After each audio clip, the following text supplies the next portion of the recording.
Hamas ने 3 Israeli यरगमाल hostages को रिहा किया। दूसरी जानिब इजराइल ने 370 के करीब फलस्तीनियों को रिहा कर दिया। डेडलाइन 15 फरवरी के ऊपर ये डेडलाइन डोनाल्ड ट्रंप ने लगाई थी और इसके बाद एक प्रेशर पड़ा हमास के ऊपर भी, इजराइल के ऊपर भी। इजरायली सोसाइटी के अंदर एक बेसिकली एक हलचल सी मच गई कि अगर ये डील ख़त्म हो जाती है, सीज फायर डील, तो इसके बाद क्या होगा।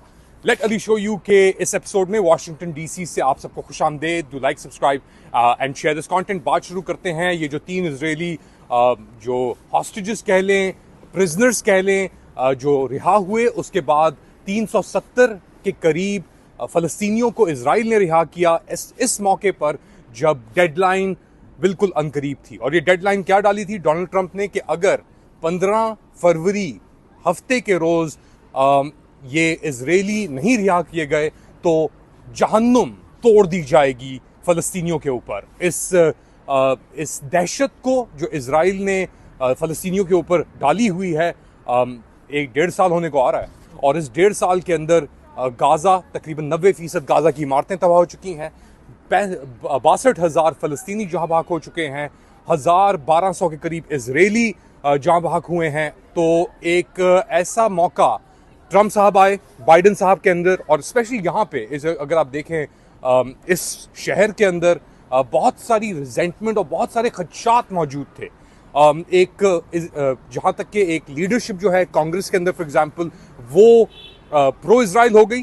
दूसरी जानिब जो अवाम है इसके अंदर एक बहुत एंटी इजराइल सेंटिमेंट मौजूद है। अगर आप यूएस कांग्रेस के अंदर चल के जाएं और दरवाज़ों के बाहर, तो वहाँ पे दीगर ज़्यादातर दरवाज़ों के बाहर आई स्टैंड विद इजराइल, यानी मैं इजराइल के साथ खड़ा हूँ, उसके ऊपर बात हो रही है।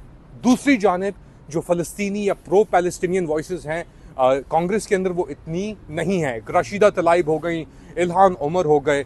मगर ट्रंप साहब के आने के बाद और ये एक तरफ तो बजट्स कट हो रहे हैं, लोगों को जो इमदाद जारी थी, मिलिट्री एड जो दी जा रही थी वो ख़त्म हो रही है। दूसरी जानिब इजराइल की तरफ जो वसाइल हैं उनकी एड बरकरार है। एक बहुत कॉम्प्लेक्स सिचुएशन पैदा हो चुकी है पूरे खित्ते के अंदर। डोनाल्ड ट्रंप ने ये कहा था कि गाज़ा को हम ले लेंगे और वहाँ पे हम रिकन्स्ट्रक्शन करेंगे, और ये जो फ़लस्तीनी है तकरीबन 1.8 मिलियन, 18 लाख के करीब, इनको हम यहाँ से हटा के एक बड़ी खूबसूरत जगह में जॉर्डन में और मिस्र में भेज देंगे ना। जॉर्डन के किंग, जॉर्डेनियन किंग अब्दुल्ला, वो आए यहाँ पे डीसी और बड़ी एक अजीब सी उनकी प्रेस कॉन्फ्रेंस भी हुई डोनाल्ड ट्रंप के साथ बैठ के, जिसके अंदर वो बहुत घबराए हुए थे, उनकी आंखें बंद हो रही थी, बहुत दर्द और पेन के लग रहे थे। मगर उसके बाद मिस्र के जो सदर हैं अब्दुल फताह अल सीसी साहब, उन्होंने आने से इनकार कर दिया और कहा कि जी कोई सवाल ही पैदा नहीं होता, हम कंस्ट्रक्ट कर सकते हैं, फ़लस्तीनियों को उधर भी रख सकते हैं, गाज़ा के अंदर उनको हटाने की कोई ज़रूरत नहीं है। मगर ये मौक़िफ़ नहीं है ट्रंप का और नेतन्याहू का। अब ये भी खबरें आ रही हैं कि नेतन्याहू एक सरप्राइज़ अटैक हमला प्लान कर रहा है ईरान के ऊपर और कोशिश वो करेगा कि ट्रंप को भी उसके अंदर घसीटा जाए। मगर यहाँ पे अमेरिका के अंदर जो एंटी वॉर सेंटिमेंट है, और स्पेशली रिपब्लिकन जुमागा के अंदर कि हम बैरून मुल्क जो ये एडवेंचर्स हैं, मिस एडवेंचर्स हैं, इराक जैसा या अफगानिस्तान जैसा है कहीं और, उसके अंदर हम घुस नहीं सकते। इनफैक्ट बात हो रही है कॉन्फ्लिक्ट्स को ख़त्म करने की। एक तरफ यूक्रेन के अंदर फॉर एग्जांपल ट्रंप और पुतिन की कॉल हुई, बातचीत हुई। पहली बार एक अमेरिकी सदर ने पुतिन से बात की पिछले 5 साल के अंदर। तो एक सेंस है कि अब यूक्रेन के अंदर आप ख़त्म करेंगे ये सब कुछ जो प्रोसेस चल रहा था उससे।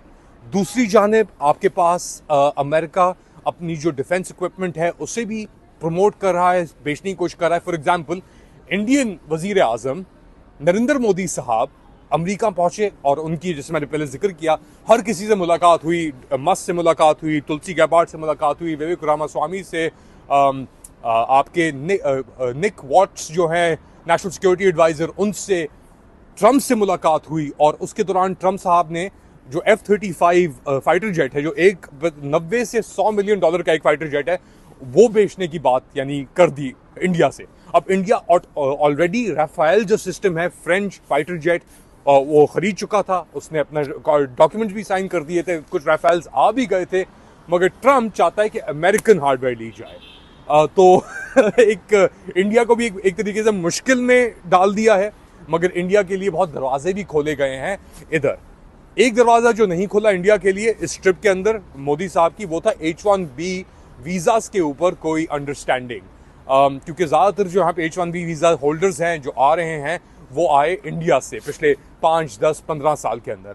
अब ये बात की जा रही है यहाँ पे कि जो H1B पे आए हैं उनको हम सिटीजनशिप नहीं देंगे, या अगर उनके बच्चे यहाँ पे पैदा होते हैं तो उनको हम बर्थ राइट सिटीजनशिप नहीं देंगे। ये एक एग्जीक्यूटिव ऑर्डर साइन हुआ था, इसके ऊपर अमेरिका में सुप्रीम कोर्ट और उसके दीगर कोर्ट्स ने स्टे डाल दिया और ये बात रुकी हुई है, मगर खदशात बहुत मौजूद हैं। मेरी यहाँ पे मेरे दोस्त हैं डिपार्टमेंट डिफेंस, पेंटागन के अंदर, स्टेट डिपार्टमेंट के अंदर, बहुत ही एक अनईज, एक खदशात मौजूद है अंदर और डर मौजूद है कि अभी ट्रम्प स्टीम रोल कर रहा है स्टेट डिपार्टमेंट के अंदर, डोज, ये डिपार्टमेंट ऑफ गवर्नमेंट एफिशिएंसी और इलॉन मस्क और बजटरी कट्स है सब कुछ। यूएसएआईडी खत्म हो रहा है, खत्म हो गया एक तरीके से, और दीगर स्टेट डिपार्टमेंट के प्लान्स, बहुत वहां पे एक टेंशन मौजूद है वहां के वर्कर्स के अंदर, ब्यूरोक्रेट्स के अंदर। अब जो रुख हो रहा है वो हो रहा है पेंटागन, डिपार्टमेंट ऑफ डिफेंस, क्योंकि 840 अरब डॉलर सालाना बजट है American pentagon, US pentagon defence establishment का, और वहां पे जब कट्स होंगे या कट्स की तरफ जाएंगे तो पूरा ये इंफ्रास्ट्रक्चर है। याद रखें 90% जो डिपार्टमेंट डिफेंस के रिसोर्सेज हैं, लोग हैं, वो वाशिंगटन डीसी में नहीं है, वो है एरिजोना में, वो है नेवाडा में, बेसिस के ऊपर, और ये सब कुछ टाइड इन है और दीगर इदारों के साथ। एक डिपार्टमेंट डिफेंस ही होता है, ट्रेजरी भी होता है, पेमेंट सिस्टम्स भी होते हैं, कॉन्ट्रैक्टर्स भी होते हैं, फूड सप्लाई भी होती है, पूरी चेन बनी हुई है जो इफेक्ट होने जा रही है अमेरिका के अंदर, और इसके असरात हम महसूस करेंगे पूरी दुनिया के अंदर, और ऑटोमेटिकली भी एक्चुअली कुछ हो भी रहा है। फॉर एग्जांपल बोइंग जो सियाटल के अंदर बेस्ड है, अमेरिकन कंपनी है, जहाज बनाती है, डिफेंस इक्विपमेंट बनाती है, वो अब खबरें आ रही हैं कि अपना थोड़ी प्रोडक्शन फैसिलिटीज अमेरिका से बाहर लेके चली जाएगी इन टैक्सेस की वजह से। इरादा ये था कि जी टैक्सेस, टैरिफ्स लगाएंगे, ड्यूटीज लगाएंगे तो कंपनीज वापस आएंगी, मगर ऐसा नहीं हुआ, क्योंकि कंपनीज भी देखती हैं यार कि इस मुल्क में टैरिफ लगा हुआ है, हमने दुनिया के साथ ग्लोबल ट्रेड करनी है, और अगर यहाँ पे हम लेके आएंगे सामान, यहाँ से एक्सपोर्ट करेंगे तो हम तो कहीं के नहीं रहेंगे, क्योंकि रेसिप्रोकल टैरिफ्स होते हैं। जैसे भी कनाडा और अमेरिका ने जो कनेडियन स्टील के ऊपर या दुनिया में कहीं से भी स्टील के ऊपर टैरिफ्स लगा दिए हैं, अब वो इंफ्रास्ट्रक्चर या वो गैप को फिल करने के लिए अमेरिका जैसी जगह में आपको बहुत कुछ करना पड़ेगा। आपको एक वो खड़ा करने के लिए कई साल लगेंगे उस इंडस्ट्री को, वो कैपेसिटी को बिल्ड करने में। तो बहुत खदशात हैं अमेरिका के अंदर, डिपार्टमेंट डिफेंस के अंदर, आपके स्टेट डिपार्टमेंट के अंदर, दीगर और डिपार्टमेंट्स में, लेबर हो गया, एजुकेशन, डिपार्टमेंट ऑफ एजुकेशन, ये खत्म करने की बात कर रहे हैं यहाँ पे। वो कह रहे हैं कि प्रोविंशियल इशू है, उनको डील करने, तो हम क्या कर रहे हैं इन चीज़ों के अंदर।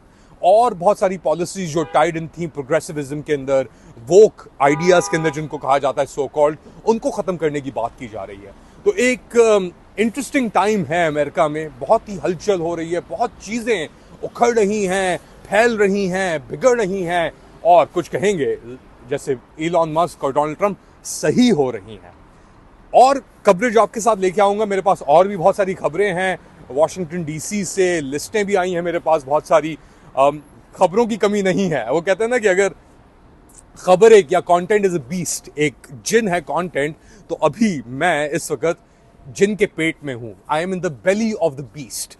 वो ऐसा जानवर है, वो आपको खबरें भी देता है, मगर वो खबरें जो हैं वो अपने आप को अभी अंदर से खा भी रहा है। आप क्या समझते हैं? बताएं मुझे कमेंट सेक्शन के अंदर। Do like, subscribe and share this content. अपना ख्याल रखिएगा। अगली बार तक अल्लाह हाफिज।